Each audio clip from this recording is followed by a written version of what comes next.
The thunder of hooves scattered across the dusty plains as Willow Ross raced toward the town of Redemption Springs, her auburn hair flying wildly behind her, tears streaming down her face.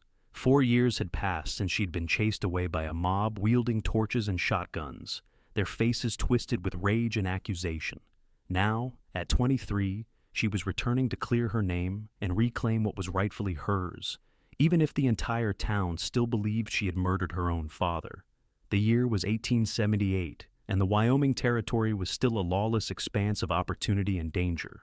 Willow slowed her mare as she approached the ridge overlooking the town. Redemption Springs had grown since she'd left. New buildings lined the main street, and a proper church steeple now pierced the sky where once only saloons had dominated the landscape. Her heart pounded against her ribs as she took in the sight. Somewhere in that town was the deed to her father's ranch, the proof that would exonerate her and restore her rightful inheritance.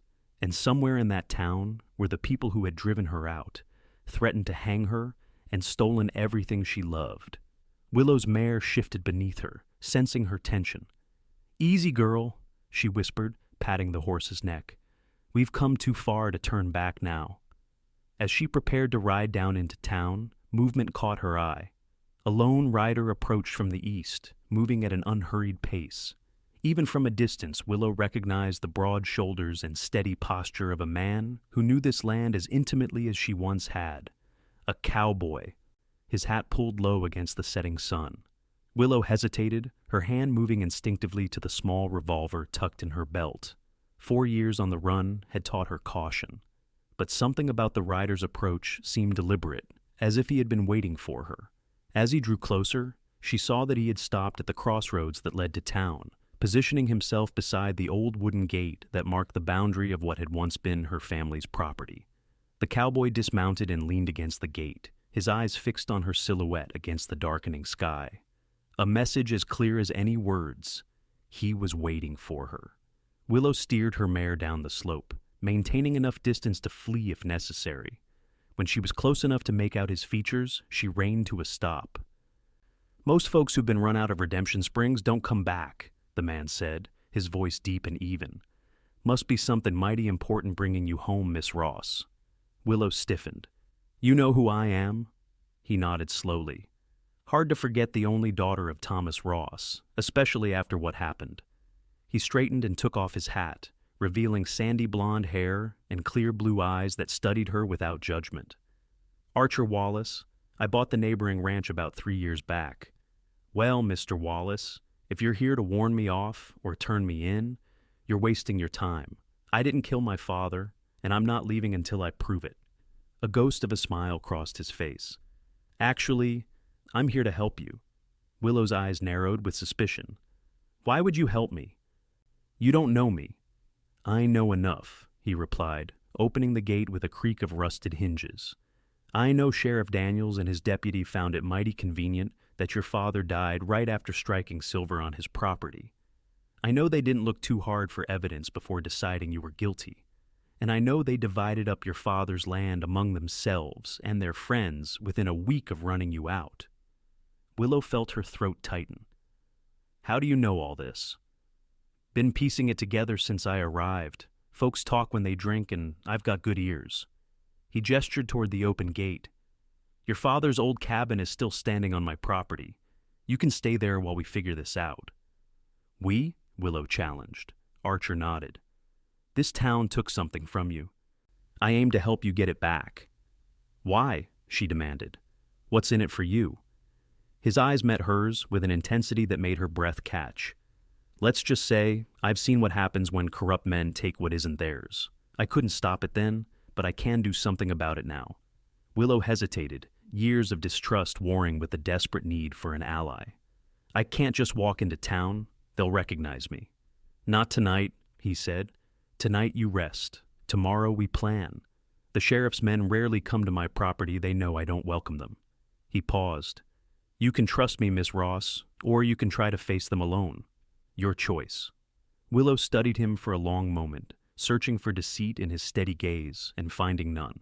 Finally, she nudged her mare forward through the open gate. "One night," she conceded. "And I keep my gun." Archer nodded, closing the gate behind her. I wouldn't expect anything less. The old cabin was nestled in a copse of pines about a mile from the main house, hidden from view of the main road. Willow felt a strange mix of comfort and grief as Archer led her toward it.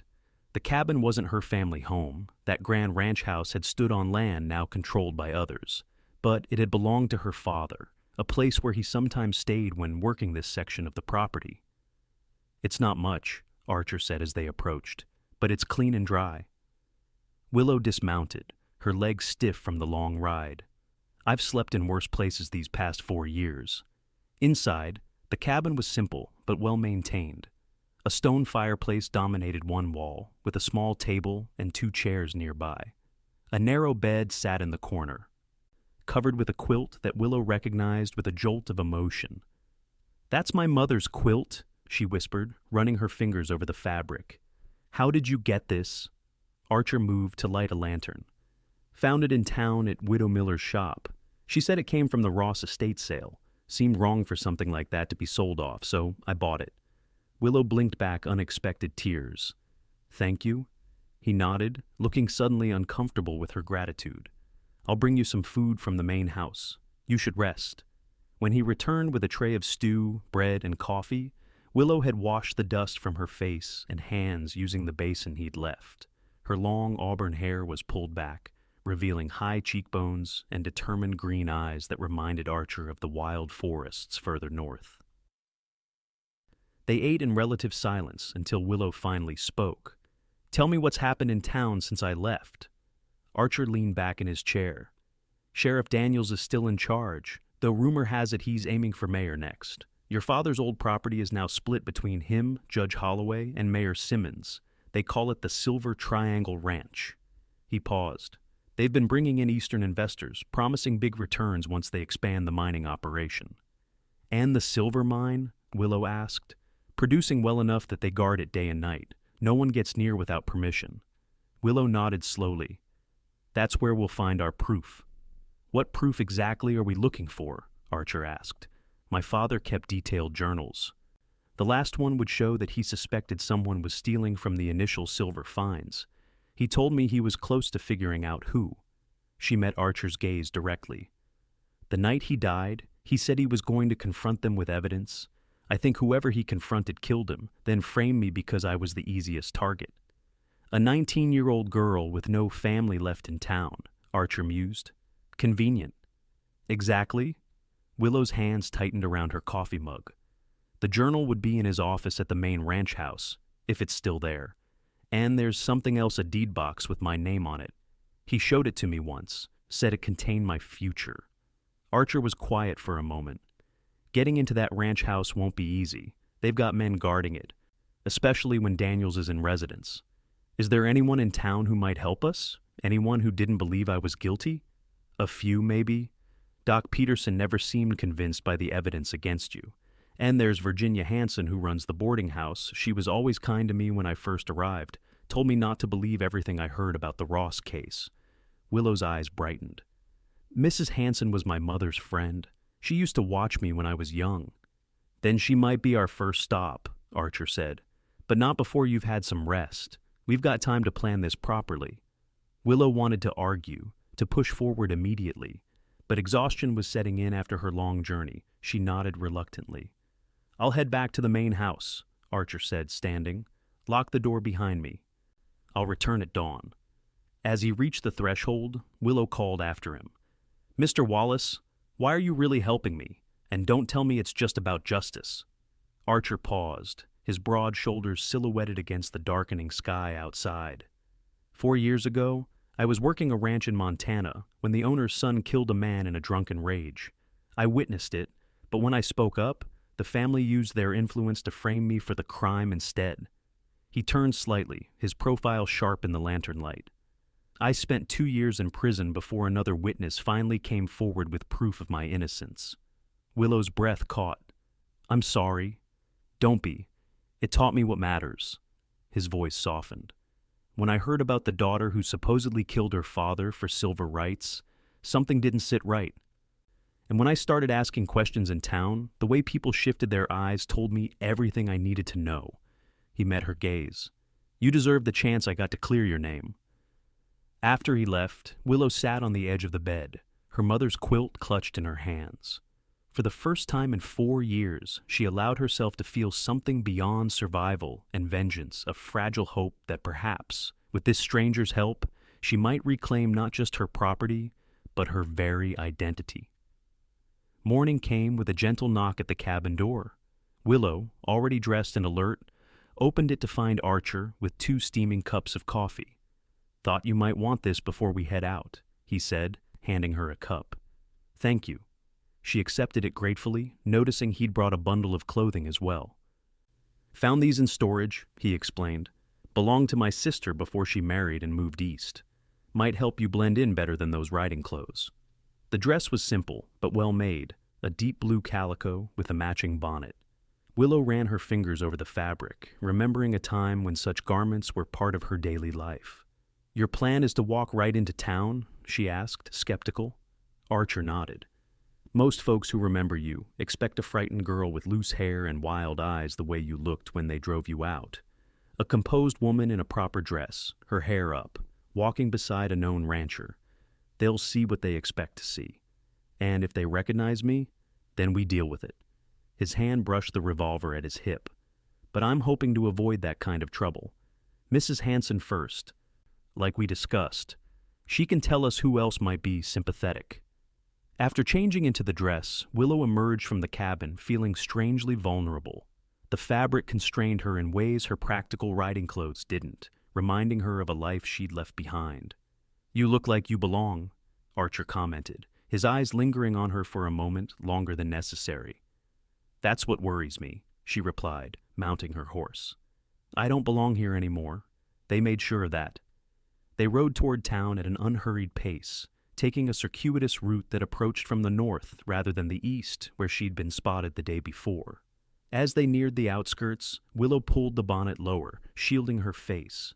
Redemption Springs was bustling with morning activity. Merchants opened their shops, women carried baskets of goods, and men gathered in small groups discussing cattle prices and mining prospects. Willow's heart raced as familiar faces passed by, none giving her more than a cursory glance. Archer guided them to a modest 2-story building with a sign reading Hanson Boarding House. He dismounted first, then offered his hand to help Willow down, leaning close as she descended. "Let me do the talking until we're inside," he murmured. The parlor of the boarding house was neat and welcoming, with potted ferns and comfortable chairs arranged for conversation.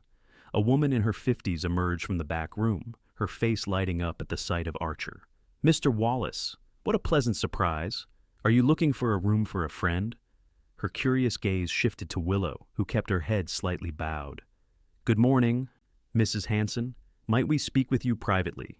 It's a matter of some delicacy." The woman's expression grew serious. "Of course. Follow me to my office."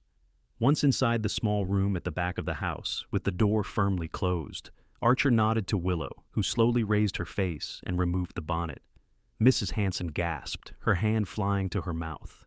"Sweet, merciful heavens," she whispered. Willow Ross?" Willow managed a small smile.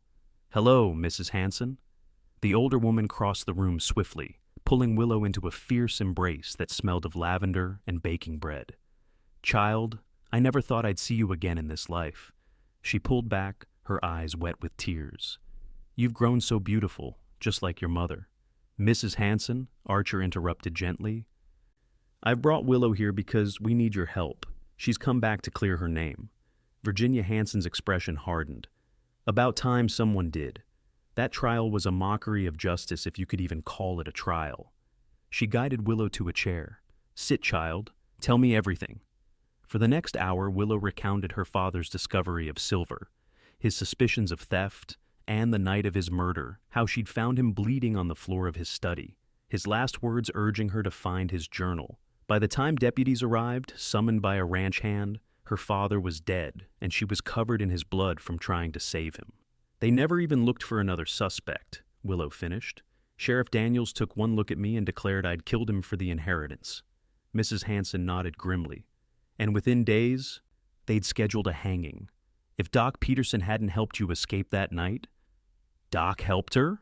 Archer asked, surprised. Slipped her the key to her cell and looked the other way, Mrs. Hanson confirmed. He never believed she was guilty, but speaking up would have cost him everything. Is he still in town? Willow asked hopefully. He is, though he's not as young as he was. Sheriff Daniels keeps him around because no other doctor will come to a town with Daniels' reputation. She leaned forward.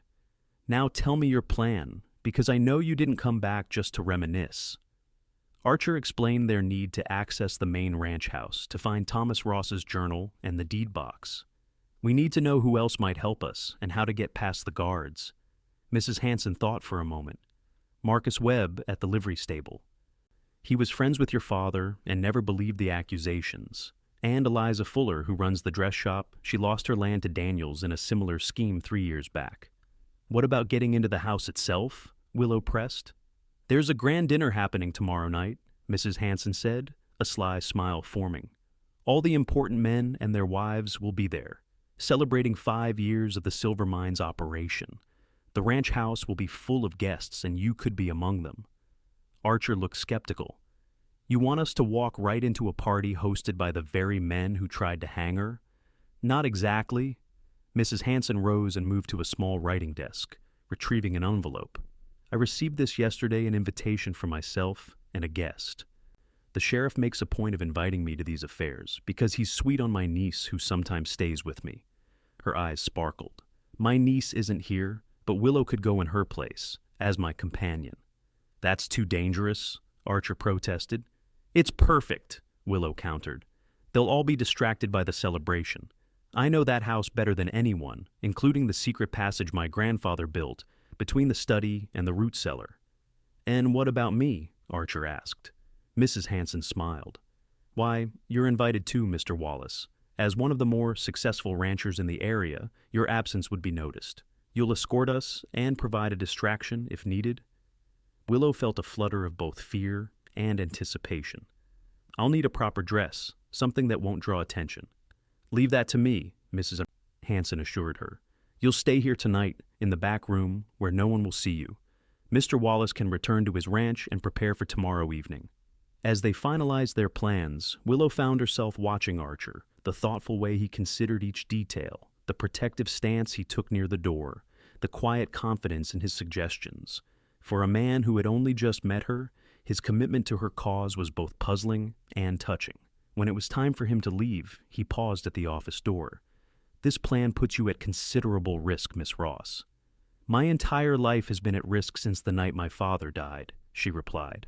At least now I'm doing something about it. He nodded, his blue eyes serious. I'll see you tomorrow evening then. After he left, Mrs. Hanson studied Willow with knowing eyes. That man has gone to great lengths to help you, child, more than you realize. What do you mean? Archer Wallace didn't just happen to buy the neighboring property. He came to Redemption Springs specifically looking for information about your father's murder. Been asking careful questions for months. Willow's brow furrowed. How do you know this? Because he stayed here when he first arrived, and I overheard him talking to a Pinkerton agent he'd hired to investigate the case. Mrs. Hanson smiled gently. That man believes in your innocence with his whole heart, though he'd never tell you so himself. Willow stared at the closed door, her mind racing with this new information. But why? What connection does he have to my family? That, Mrs. Hanson said, is something you'll have to ask him yourself. The following evening arrived with a flutter of nerves and preparation. Mrs. Hanson had procured an elegant emerald gown for Willow, the color bringing out the deep green of her eyes and complementing her auburn hair, which was swept up in a sophisticated style that changed her appearance substantially from the wild-haired girl who'd fled town years ago. You look like royalty, Mrs. Hanson declared as she pinned a cameo brooch at Willow's throat. Your mother would be so proud. I'm terrified, Willow admitted, touching the small derringer hidden in a special pocket of her dress. What if someone recognizes me? Then you hold your head high and remember that you've done nothing wrong. The older woman squeezed her hand. Besides, we'll have Mr. Wallace with us, and that man looks like he could handle just about any trouble. As if summoned by her words, there was a knock at the back door. Mrs. Hanson hurried to answer it, returning with Archer Wallace. Willow's breath caught at the sight of him. Gone was the rugged cowboy in the dusty work clothes. In his place stood a gentleman in a perfectly tailored black suit, his blonde hair neatly combed, his usually sun-browned face freshly shaved. Only his eyes remained the same, that clear blue that seemed to see right through her. For a moment, he seemed equally stunned, his gaze traveling slowly from her face to the elegant fall of her gown and back again. "Miss Ross," he finally managed, his voice slightly rough. "You look transformed." "As do you, Mr. Wallace," she replied, finding her own voice oddly unsteady. "Mrs. Hanson watched this exchange with poorly concealed amusement. "Well, now that we've established you both clean up nicely, shall we go? The carriage is waiting." The ride to the Ross Ranch now, the Silver Triangle, was tense with anticipation. As they approached, Willow pressed her face to the carriage window, drinking in the sight of her childhood home. The grand white house stood illuminated by dozens of lanterns, with carriages lined up along the circular drive, and guests in fine attire ascending the broad front steps. "It looks the same," she whispered, "and yet completely different." Archer's hand covered hers briefly. "Remember the plan. Stay close to Mrs. Hanson. I'll create a diversion around 9 o'clock so you can slip away to the study."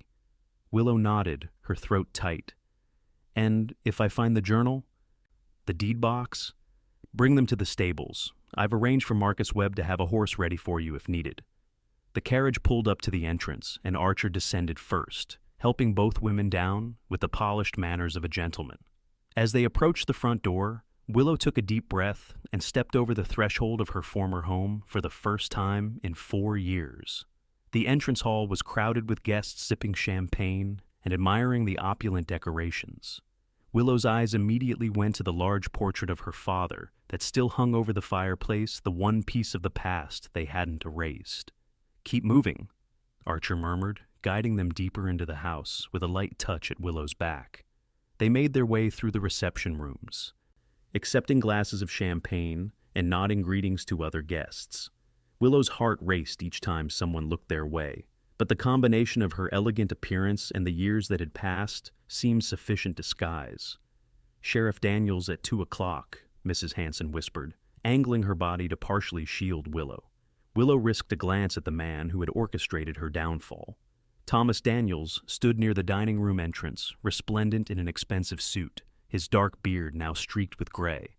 The sight of him sent a cold rush of anger through her veins. "Don't," Archer cautioned, sensing her tension. "Not yet." They circulated through the party, Willow taking note of each familiar face, each piece of her family's furniture now used to decorate the home of her father's murderers. Every so often, she would catch Archer watching her, his steady presence somehow both reassuring and unsettling. At precisely 9 o'clock, a commotion erupted in the main parlor. Raised voices and the sound of breaking glass drew everyone's attention. Archer had disappeared moments before, and Willow knew this was her signal. With a meaningful nod to Mrs. Hanson, she slipped away from the crowd, moving swiftly down the familiar hallway toward her father's study. The door was locked, but the small key she'd kept hidden in her locket all these years still fit the lock. Inside, the study was much as she remembered it, though her father's personal items had been replaced by Sheriff Daniels' possessions. She moved quickly to the bookshelf, her fingers finding the hidden latch that opened the secret panel leading to the root cellar passage. The narrow stairs were dusty with disuse. Willow descended carefully, her elegant dress hampering her movements.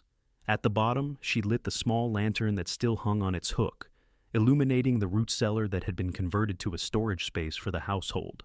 Against the far wall stood her father's old trunk, apparently deemed too ordinary to be worth displaying upstairs. With trembling hands, Willow unlocked it using another key from her locket.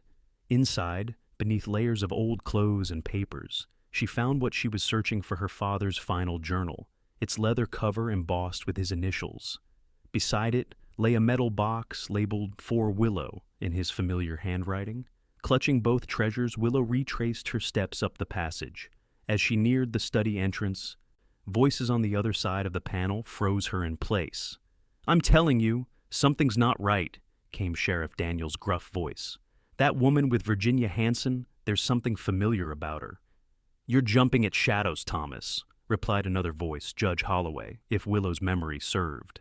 If you're worried about ghosts, perhaps we shouldn't be meeting in Thomas Ross's old study. Willow's heart pounded so loudly she feared they might hear it through the wall. She held her breath, waiting. We've got bigger concerns, Holloway continued. The silver vein is running out faster than expected. If we don't find another source soon, those Eastern investors will start asking uncomfortable questions. Let me worry about that, Daniels growled. Just make sure those land deeds are properly registered. I don't want any legal complications if someone starts digging into our arrangement. The men moved deeper into the room, their voices fading. Willow waited several agonizing minutes before daring to press the latch that would open the panel. The hidden door slid open silently, revealing an empty study. Quickly she slipped out and secured the panel, then moved to the door, pressing her ear against it to ensure the hallway was clear. Satisfied, she opened the door a crack and found herself face to face with Archer Wallace. "There you are," he said loudly enough for anyone nearby to hear. "Mrs. Hanson was wondering where you disappeared to." Understanding his intent, Willow played along. "I was just admiring the beautiful library, such impressive collections." Archer offered his arm, which she took gratefully, feeling the reassuring pressure of his hand over hers. "Did you find what you were looking for?" he asked in a whisper as they walked.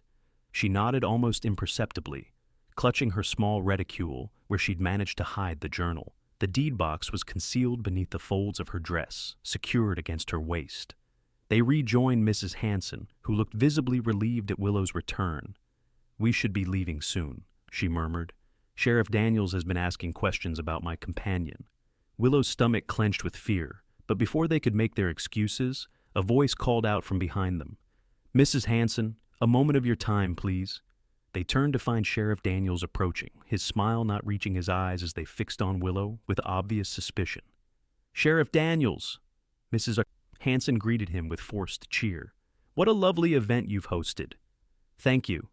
He barely glanced at her, his attention fully on Willow. "I don't believe I've had the pleasure of meeting your companion." Before either woman could respond, Archer stepped forward smoothly.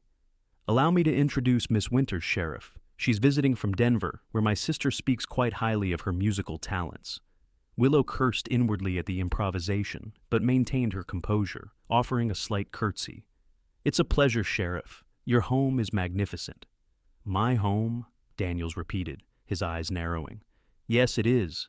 Though sometimes I swear the place is haunted by its former occupants." He stepped closer, studying her face. "Have we met before, Miss Winters? You seem strangely familiar." "I don't believe so," Willow replied, her voice steady despite her racing heart. "I've never visited Redemption Springs before this week." The sheriff's gaze dropped to the reticule clutched tightly in her hands.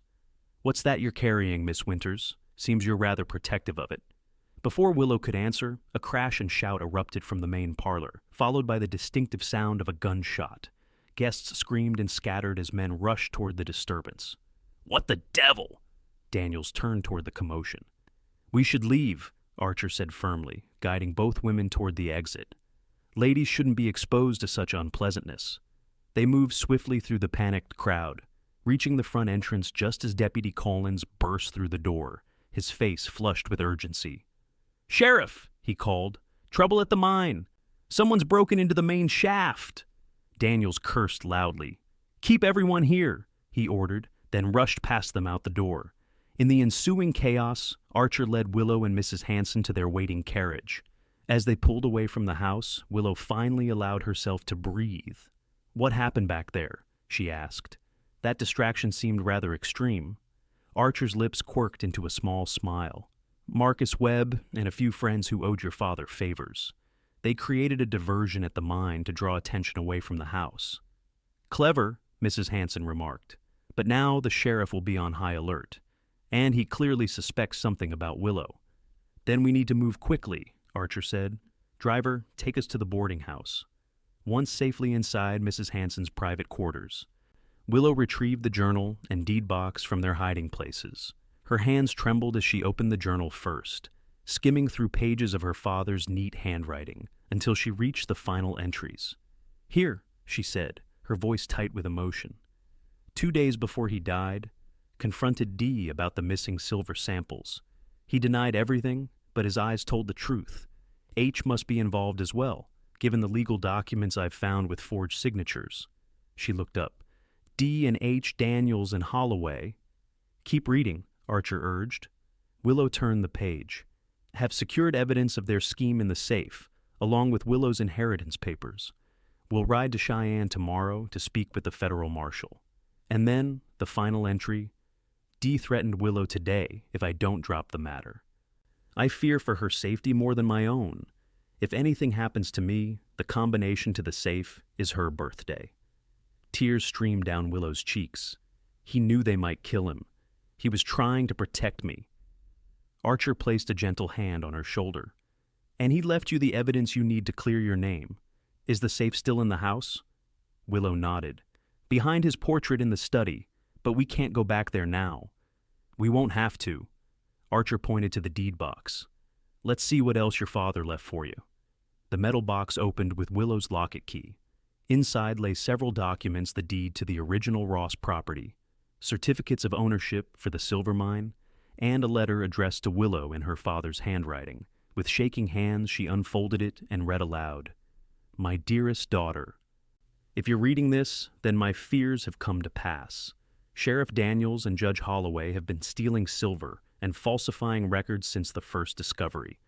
I've gathered proof assay reports showing the true value, shipping manifests with altered figures, and a signed confession from a mine worker who helped them all secured in our safe. I've also filed duplicate copies of all mine and property deeds with my lawyer in Cheyenne, Abraham Fletcher. He has instructions to release them to you, and only you, should anything happen to me. Trust no one in Redemption Springs except Virginia Hanson. If I am gone, find her, then get to Cheyenne. All my love, your father. Willow lowered the letter, fresh determination replacing her tears. We need to get to Cheyenne. And we will, Archer promised. But first, we need to secure the evidence from the safe. Without it, it's just your word against theirs. Mrs. Hanson, who had been silent during the reading, spoke up. Doc Peterson might help. He still has access to the house to treat Daniels' occasional gout. It's too dangerous to involve anyone else, Willow argued. I've put you both at risk already. The risk was already there, Archer said firmly. Daniels recognized you tonight. It's only a matter of time before he confirms his suspicions and comes looking for you. As if summoned by his words, urgent knocking rattled the back door. Mrs. Hanson hurried to answer it, returning with Marcus Webb from the livery stables, his face grim with news. Sheriff's deputized a dozen men, he reported breathlessly. They're searching the town for Willow Ross. Someone at the party recognized her. Willow's blood ran cold. We need to leave, now. There are men watching the roads, Marcus warned, and they've already searched my stables. Archer's jaw tightened. Then we go cross-country, back to my ranch. We can gather supplies and head to Cheyenne from there. I can distract them at the North Road, Marcus offered. Give you time to slip out the back way. As they hastily prepared to depart, Archer pulled Willow aside. There's something you should know before we go any further. The urgency in his voice made her pause. What is it? Your father saved my life once, years ago when I was just a boy. My family's wagon overturned in the river crossing, and Thomas Ross pulled me out when no one else would risk the current. His eyes held hers intently. When I heard about his murder and your supposed guilt, I couldn't believe it. That's why I came here to repay a debt by finding the truth. Willow stared at him, understanding dawning. That's why you bought the neighboring property, why you've been investigating all this time. He nodded. I never expected to find you in person. I thought at best I might clear your name in absentia. His voice softened. Finding you alive, seeing your courage, that wasn't part of the plan. Before Willow could respond, Mrs. Hanson rushed in. They're coming this way. A group of deputies just started searching the street. With no time for further conversation, they slipped out through the back garden. Marcus had brought horses for them, already saddled and ready.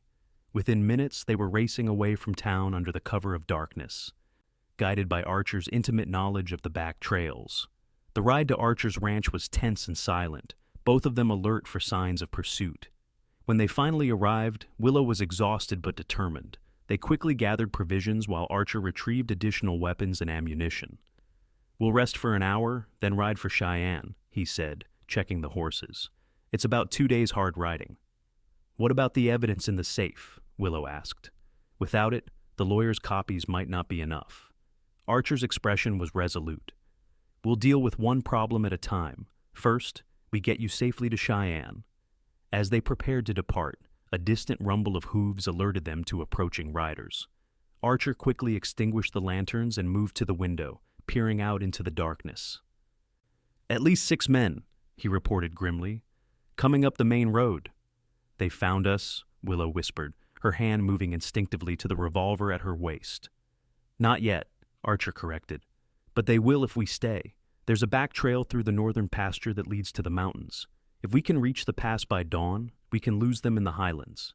They slipped out through the rear of the barn, leading their horses quietly until they were far enough from the house to mount without being heard. As they crested the first hill, Willow looked back to see lanterns moving around Archer's house, the search already underway. "I'm sorry," she said softly. "You've lost your home because of me." In the dim moonlight, she could just make out his wry smile. Homes can be rebuilt. Reputations are harder to restore. They rode hard through the night, pushing their mounts as fast as was safe in the darkness. By dawn, they had reached the foothills of the mountains, where Archer led them to a small hunter's cabin he knew of. "We'll rest here briefly," he decided. "The horses need it, and so do we." Inside the simple one-room structure, Willow sank onto a rough wooden bench, every muscle in her body aching from the hard ride. Archer busied himself starting a small fire in the stone hearth, careful to use only dry wood that would produce minimal smoke. As warmth slowly filled the cabin, Willow studied her companion, the determined set of his jaw, the capable hands that moved with such sure purpose, the occasional glance he sent her way when he thought she wasn't looking. "Why didn't you tell me sooner?" she asked finally. "About knowing my father." Archer added another stick to the fire before answering. "I wasn't sure you'd trust my motives. And then—" He paused, seeming to search for words. "Then it became more than just repaying a debt." "What do you mean?" He met her gaze directly. "I mean that helping Thomas Ross's daughter became less important than helping Willow, the woman who survived 4 years on her own, who came back to face her accusers with nothing but courage and determination." His voice softened. "The woman I've come to admire more than any other." Willow's heart stuttered at the intensity in his blue eyes. "You barely know me." "I know enough," he replied simply. The moment stretched between them, filled with unspoken possibilities, until the sound of distant voices shattered their brief respite. Archer moved swiftly to the window, peering through a gap in the shutters. "Search party, they must have followed our trail." He turned to Willow, his expression grim. "We need to split up." "No," she protested immediately. "We stay together." "Listen to me," he insisted. "There's a narrow pass about half a mile east that leads to the old mining road. It's too small for horses, but you can make it on foot. Follow it north until you reach Beaver Creek, then head east again. There's a stage stop there where you can get transportation to Cheyenne." Willow shook her head stubbornly. "I'm not leaving you to face them alone." "I'm not facing anyone," he countered. "I'm leading them away. I'll take both horses and create a false trail south, then circle back and meet you at Beaver Creek tomorrow." He gripped her shoulders gently. "Willow, please. Your father's evidence is the only thing that will bring Daniels and Holloway to justice. You have to reach Cheyenne." The voices grew closer, leaving no time for further argument. With reluctant acceptance, Willow gathered the essential supplies Archer quickly assembled for her, including the precious journal and deed box. At the rear door of the cabin, he paused, his hand lingering on hers. "Willow, if I don't make it—" "Don't!" she interrupted fiercely. "Don't say it. We'll meet at Beaver Creek." Instead of responding, he pulled her to him and kissed her with unexpected tenderness, his lips warm against hers in the chilly morning air. Before she could react, he released her, his eyes conveying what words could not. "Go," he urged. "Stay low and move fast." Heart pounding from more than fear, Willow slipped away from the cabin, making her way toward the narrow pass Archer had described. Behind her, she heard him mounting up and riding boldly away from her position, shouting challenges to their pursuers that drew them after him like wolves after prey. The journey to Beaver Creek was arduous, the rough terrain and constant fear of discovery draining Willow's strength. By the time she reached the small trading post and stage stop the following afternoon, she was exhausted and worried sick about Archer. The station master, a grizzled old man named Harlan, took one look at her disheveled appearance and ushered her inside without questions. Only when she was seated with a mug of hot coffee did he speak. "You running from something, miss? Or to something?" "Both," she admitted. "I need passage to Cheyenne on the next stage." He nodded. "Tomorrow morning, $6. Willow's heart sank. In the chaos of their escape, she'd brought the journal and deed box, but little money.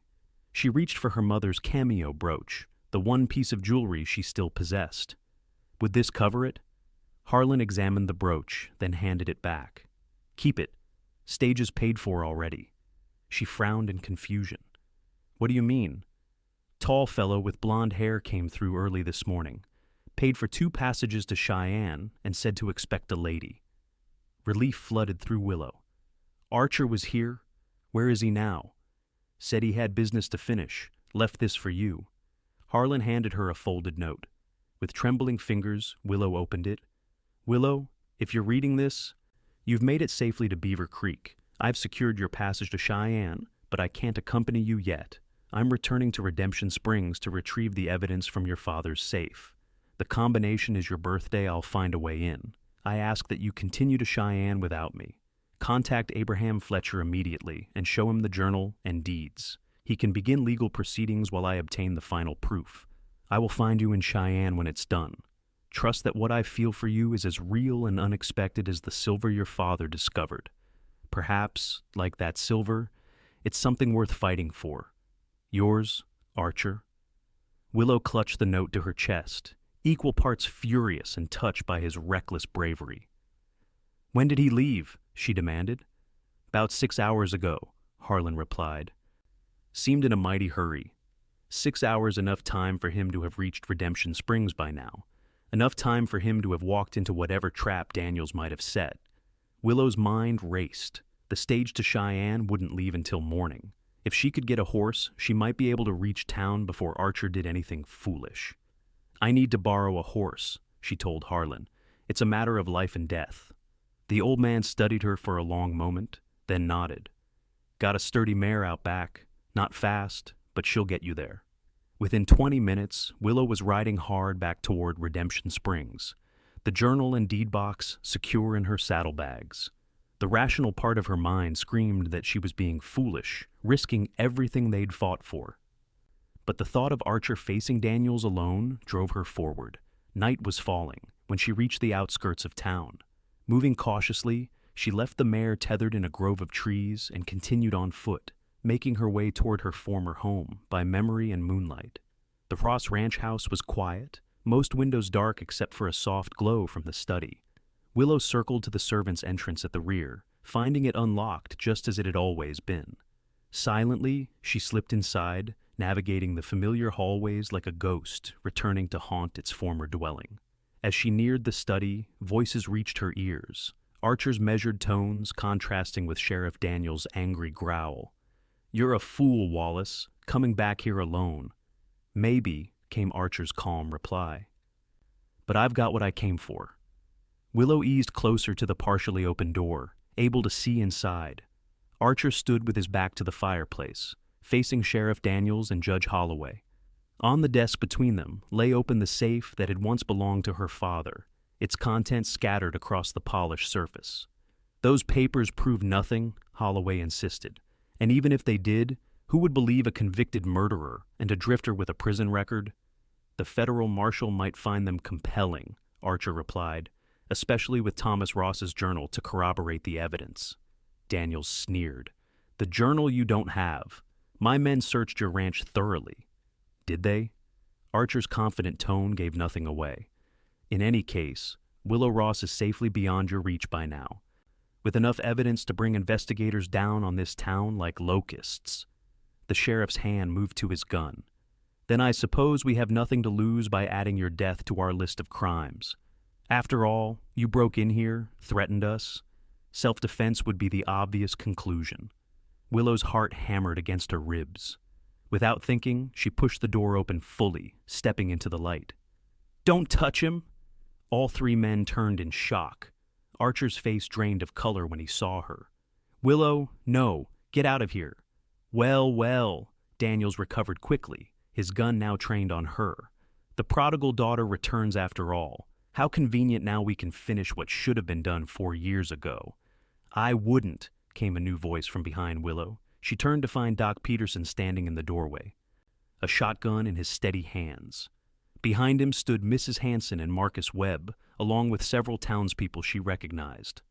"What is the meaning of this?" Judge Holloway demanded, his aristocratic features twisted with outrage. "Justice," Doc Peterson replied simply. "Long overdue." Mrs. Hanson stepped forward. "While you were hunting Willow in the mountains, we were gathering people who knew the truth or suspected it.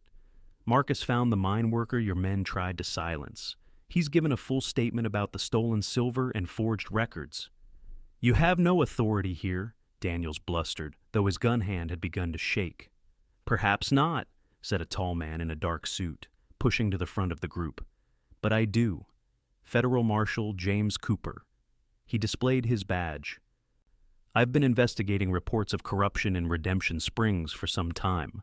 Mr. Wallace's evidence request to the Cheyenne office brought me here faster." Daniels, seeing his world collapsing, made a desperate move, swinging his gun toward Willow. Before he could fire, Archer lunged across the room, tackling him to the floor. The gun discharged harmlessly into the ceiling as the two men struggled. Within moments, Marshal Cooper and Marcus had subdued both Daniels and Holloway, disarming them and binding their hands. "Thomas Ross was a good man," Marshal Cooper told Willow as the prisoners were led away. "His evidence, combined with your testimony and the statements we've gathered, will ensure these men face justice for murder and theft."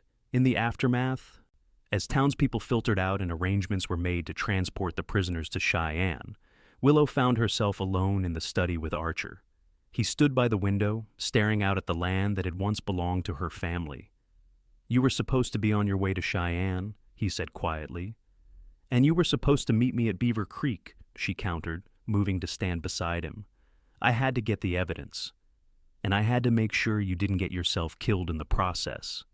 She touched his arm gently. "Why did you come back alone?" "It was reckless." He turned to face her, his expression softening. "Because I couldn't bear the thought of you having to face another trial, another public accusation, if we didn't have absolute proof." He took her hands in his. "You've endured enough, Willow. I wanted to give you back your life without asking more sacrifices of you." Tears pricked at her eyes. "My life was gone the night my father died, but you've helped me find a new one." She stepped closer. "One I'd like you to be part of, if you're willing." In answer, he drew her to him, his kiss no longer tentative but certain and full of promise. When they finally parted, he rested his forehead against hers. "I rode into Redemption Springs looking to repay a debt. I never expected to find my future." 2 months later, Willow stood at the freshly painted gate of the restored Ross Ranch. The federal investigation had resulted in the return of her property and substantial compensation for the stolen silver. The town of Redemption Springs was slowly healing, with honest leadership and renewed purpose. She heard the approach of a horse and turned to see Archer riding up the path, his face breaking into a smile at the sight of her. Since their marriage 3 weeks prior, that smile had become her favorite sight in the world. "The south fence is repaired," he reported, dismounting. "And I spoke with the new mine manager. The operation will be running again by month's end, with fair wages for all workers." Willow nodded, her hand finding his, as they looked out over the land that had once cast her out and now welcomed her home. "My father would be proud of what we've accomplished." "He would be proudest of you," Archer corrected, drawing her close. "The daughter who never gave up, who faced a town of accusers with nothing but truth and courage." She leaned against him, feeling the solid strength of the man who had waited for her at an open gate when the rest of the world had closed their doors. "We have a lifetime to build something worthy of his memory. And our own future," he added, sealing the promise with a kiss as the setting sun bathed their reclaimed home in golden light.